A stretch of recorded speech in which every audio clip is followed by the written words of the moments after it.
Someone used my spare key while I was home alone, but I never gave anyone permission to enter. My divorce was final on Monday, and the job interview was Wednesday morning. I needed this marketing position to start over. The basement apartment was all I could afford after splitting everything. The landlord said it was quiet and safe. I had to stay because I could not lose this chance. I told myself 1 week more would be fine. The apartment sat below a family house in Denver. My entrance was at the back near the utility room. A fake rock hid the spare key by the door. I kept my routines simple and silent to avoid attention. I had no car to leave fast if something went wrong. The back path had gravel that crunched under any step. The heating clicked on while I read questions for the interview. The electrical hum felt wrong and too loud. Then the door handle moved down slowly and stopped. Someone pressed it again to test the lock. I froze and watched the lever rise back in place. My phone battery died at 10:30 p.m. while plugged in. The outlet worked, but the phone showed no charge. The landline phone had no dial tone. Calls would not work in this basement, even near the window. I stood in a pocket of silence with no way to call help. I tried the building wireless internet, but it asked for a code. Footsteps walked the path by my windows. Each pane got a light tap in a steady pattern. The person outside knew where my bedroom sat. The glass was small and set high, so escape was hard. I stayed still and listened for their next move. The security light showed dust moving in the air by the glass. I lifted a kitchen knife and braced the door with a chair. The handle went down again with more force. The chair slipped once and scraped loud under the lever. I kept the chain lock tight and my breath slow. I did not shout because the neighbors were away. A Navy maintenance jacket hung from my handle when I checked the peephole. The badge looked real from a distance. The fabric looked new without any wear. It felt like a costume used for effect. It told me this person had done homework on the building. A faint chemical smell came through the gap at the threshold. The heating clicked in odd patterns, like someone tested it. The hum came and went as if controlled. The utility room was beside my wall and not locked. Anyone with the spare key could reach the controls. The layout made my place easy to manage from outside. I pressed my ear to the wall and heard light tapping. My car keys were gone from the counter where I left them. I searched the sink and drawers with shaking hands. I checked the bathroom cabinet and even the freezer. Nothing turned up in the small rooms. Leaving by car was no longer possible. I kept checking my pockets to be sure I had not misplaced them. The door handle test returned again after a long wait. The pressure was steady and patient like before. The chair shifted, but stayed under the lever. Whoever stood there knew I was alone inside. They wanted me to feel each small loss of control. I looked at the fake rock and saw fresh grit on top. It sat 6 inches from its usual spot. Someone had taken the spare key and put it back. They did not rush, and they did not fear being seen. They told me they owned my exit. The cut edges on the spare key looked bright and sharp. A shape filled my bedroom window and cut the light.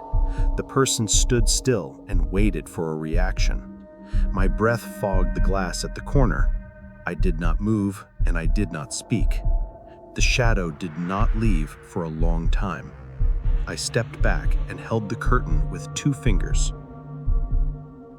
The doorbell security camera showed a live view for a second, then froze. The screen turned to static and then to black. The small red light by the lens went out. Someone knew how to blind the camera without breaking it. That meant planning and some practice on similar devices. I kept the lens covered with tape, but it did not matter. The Wi-Fi, or wireless internet, router lights went dark and then steady again. My laptop could not see the network at all. My phone showed the name, but would not join. It felt like someone was playing with the signal near my wall. They wanted me offline while they worked. My neighbor network names vanished from my list as well. At 2:47 a.m., the heating stopped and the air cooled fast. The vents went quiet and the hum died. My teeth started to chatter from stress and cold. The silence felt like an order to come out. I wrapped a coat around me and held the knife. The handle never turned again after that. The footsteps faded toward the side gate. The hum came back and warm air filled the room. My phone lit up and took a charge at once. The system flipped from dead to normal like a switch. A car passed on the street without slowing at the gate. I found my car keys on the steps outside in the morning. They sat next to the fake rock with the gap showing. I went to the interview and gave my best answers. I got the job and moved to a different place that day. I never hide a key outdoors now, and I add extra locks. I threw the fake rock away. My mother's care home fees were due in 5 days, and I was 300 pounds short. The apartment in Birmingham was cheap because the building was old and the heating barely worked. I told myself one cold month would not break me. I needed every penny for Mom's medical bills. I had to stay and make this budget work. I could not move because the deposit would be lost. The Victorian conversion had thick walls and narrow halls. My apartment was on the second floor. The building manager said they were upgrading security systems, new key cards for everyone, better safety for residents living alone. Paint smelled faint in the stairwell from a recent patch. Tuesday afternoon, a man in coveralls knocked and showed an ID card, identity card. He said building maintenance needed to check my heating before winter. He walked room to room and paused at my bedroom door. His hand pressed the handle and held it a second. The touch felt like a test more than a repair. He wore new gloves without any stains. He spent 30 minutes examining my radiators, too long for a simple check. He asked about my work schedule and when I was home, if I had visitors or pets. Strange questions for heating maintenance. He noted my brand of kettle and the clock location. That evening, my key card stopped working at the lobby. A maintenance worker appeared with a master key, same man from the afternoon. He said the system had glitches. Temporary cards would work until Friday. He watched my hands as I tried the reader. My landline went dead after dinner, no dial tone. My mobile had 1 bar of signal near the window. Calls failed after a few seconds. The building's wireless internet network was also unstable. The router lights blinked like normal, but no pages loaded. The other residents on my floor were away for the week, holiday bookings they had mentioned in the elevator. Perfect timing for someone who tracked schedules. The building felt empty in a wrong way. My door felt thinner each hour. Their doors stayed dark and silent each night. Like the video if you are enjoying the stories. Footsteps in the hallway stopped outside my door at 11:20 p.m. I heard breathing through the thin wood. Someone stood there for several minutes without knocking, just listening to my movements inside. The presence felt patient and trained. Dust moved in the peephole view with each breath. The handle turned slowly from outside. My locks held but felt flimsy. The person tested each lock with careful pressure. They took notes in their head and moved on to the next door. This was systematic building reconnaissance. Metal clicked softly at each position. My heating shut off completely. and the radiators went cold fast. November without heat meant I would freeze by morning. Someone was forcing me to leave or to call for help. I added a chair under the handle and waited. I kept the curtains shut to hide movement. The maintenance worker's voice came through my door. He said emergency repair was needed. Building policy required resident cooperation. His tone carried authority and implied consequences for refusal. I checked the peephole and stayed silent. I kept my feet back from the gap. He wore the same coveralls, but carried a large toolbox. The tools inside clinked with metallic sounds. Too many sharp implements for heating work. The hallway lights flickered on and off. The corridor looked like a stage for a controlled entry. He tested the frame near the hinge and paused. My mobile signal dropped to nothing again. The building's wireless internet network showed full bars, but no access. I had no way to contact anyone outside. Complete communication isolation in my own home. I decided to wait him out behind the chain. I turned off the lights to look like sleep. A metal key slid into my lock and scraped. He tested the cylinder and then the chain.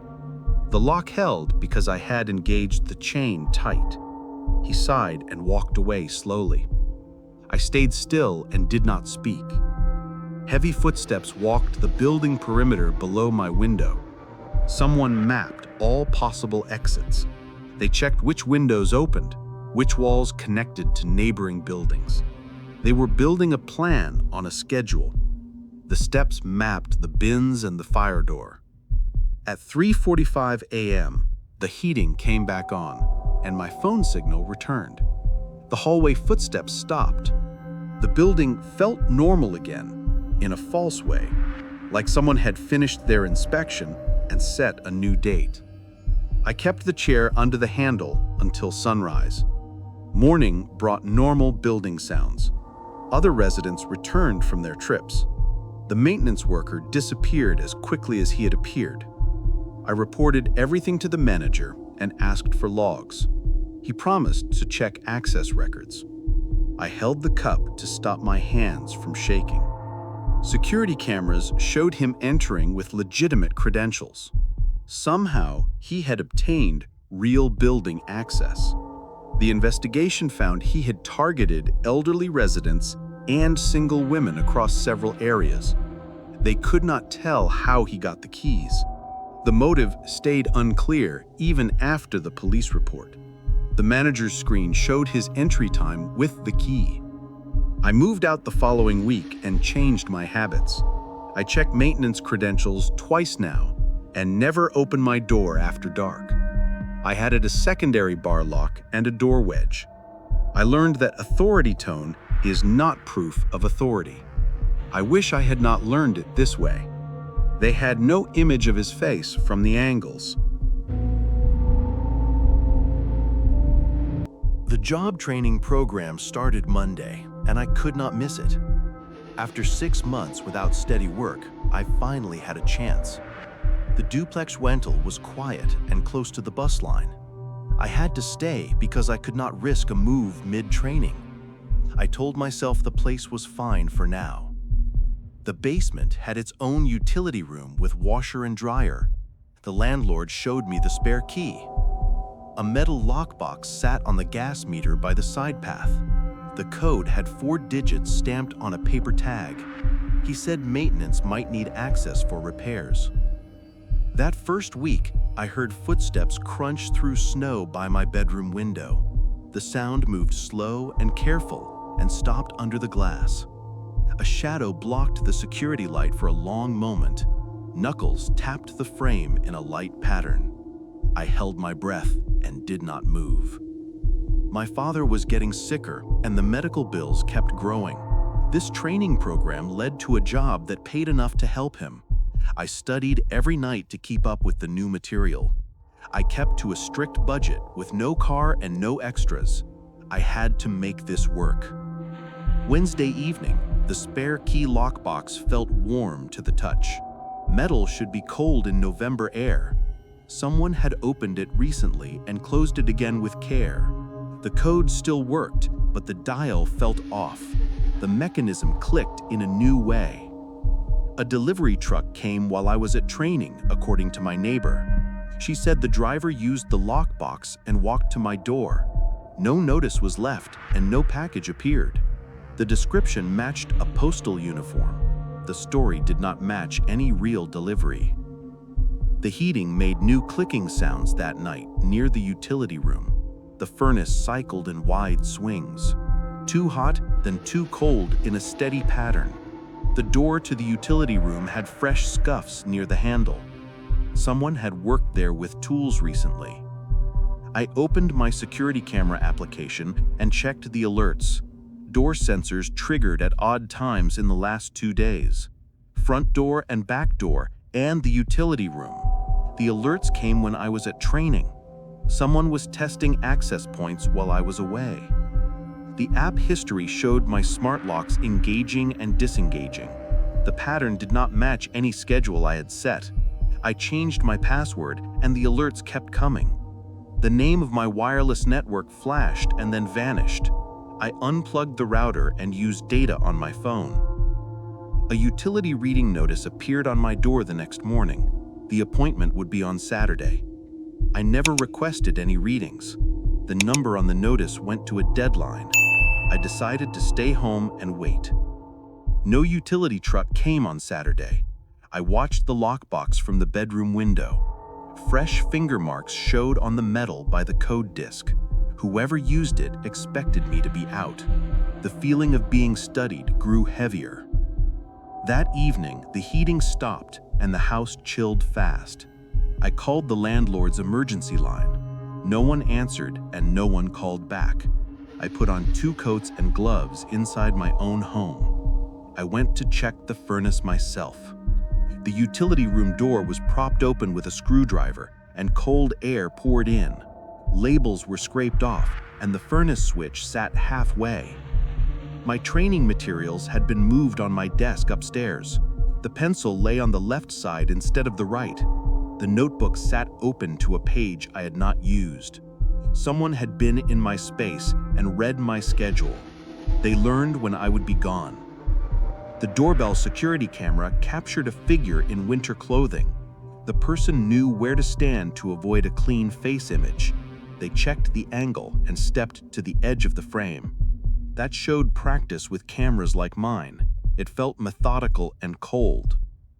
At 11:45 p.m., motion alerts came from the basement.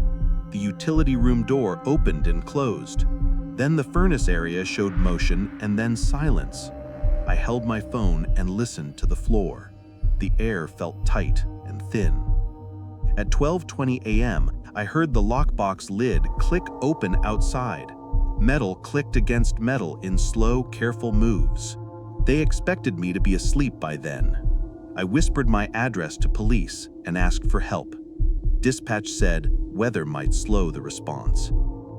Footsteps crossed my main floor within minutes. The steps paused at each door like a tour. They stopped at my bedroom and did not knock. The handle moved once and held. The chain pulled tight and stayed in place. A soft light swept the gap at the floor. Paper slid under the door and then withdrew. The steps moved down the hall and into the kitchen. Drawers opened and closed with calm hands.